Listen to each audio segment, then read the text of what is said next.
ठाकुर जी इस मास में बंधन युक्त होने को तैयार हो जाते हैं। बहुत ध्यान से सुनिएगा।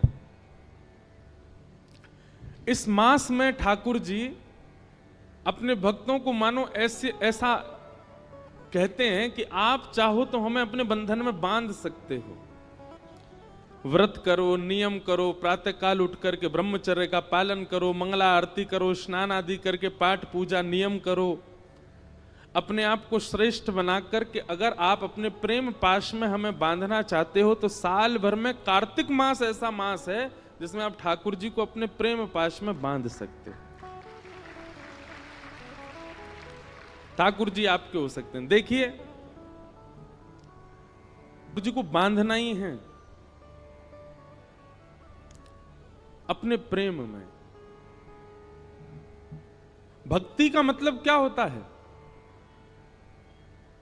हम सब बंधे हुए हैं कहां? संसार में। हम सब की आसक्ति रूपी रस्सी बंधी हुई है संसार में। वो संसार से हटा करके श्री ठाकुर जी के चरणों में बांध देना, इसी को भक्ति कहते हैं।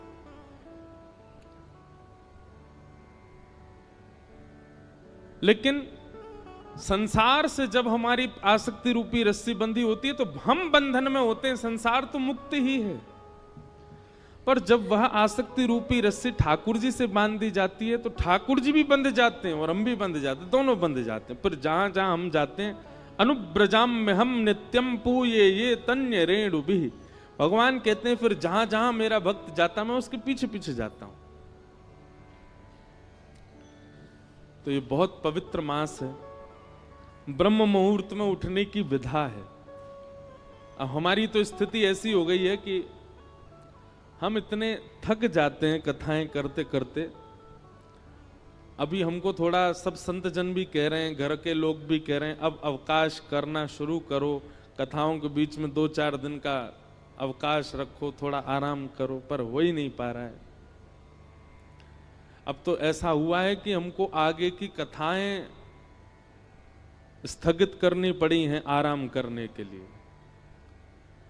लेकिन आप सब लोग तो मुक्त हैं, तो कम से कम कार्तिक मास में प्रयास कीजिए, ब्रह्म मुहूर्त में उठिए और ब्रह्म मुहूर्त में स्नान आदि करके। भोपाल में अगर आपको व्यवस्था हो, यहाँ पे मंगला आरती 4-5 बजे होती हो मंदिरों में, तो पता नहीं, हमारे वृंदावन का तो माहौल देखने वाला होता है कार्तिक मास में।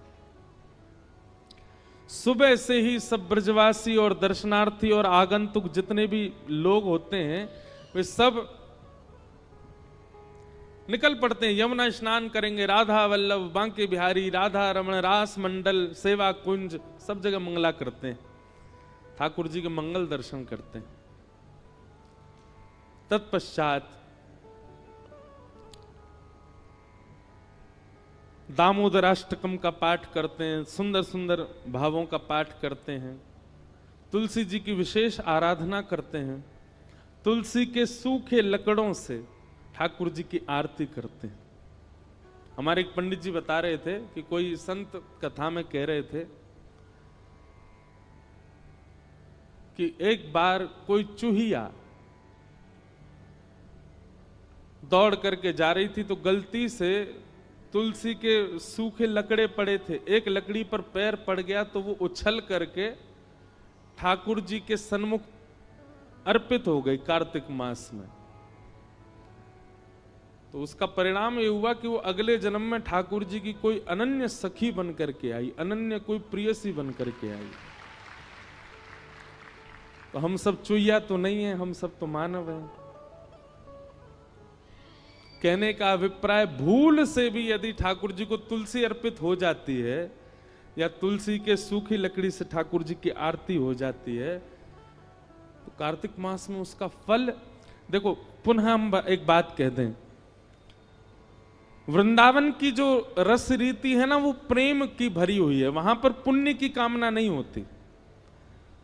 आपके भोपाल में, इंदौर में, बंबई में, दिल्ली में, कलकत्ता में, चेन्नई में, पंजाब में, हिमाचल में आदि आदि सब क्षेत्रों में पुण्य के लिए लोग भक्ति करते हैं, पर वृंदावन में पुण्य के लिए नहीं करते। वृंदावन में पुण्य की कामना नहीं होती है। वृंदावन में तो श्री कृष्ण चाहिए बस, और वो कृष्ण प्रसन्न रहे बस, ये कामना होती है। वहां पुण्य की कामना से कोई भजन नहीं करता। वृंदावन रस रीति अगर भाव आएगा तो कहूंगा इस कथा में। कार्तिक मास का आप सब लोग पालन करो। श्रीमद् भागवत जी का महात्मा हमने कल सुना। अब प्रथम स्कंद से कथा का प्रारंभ करते हैं।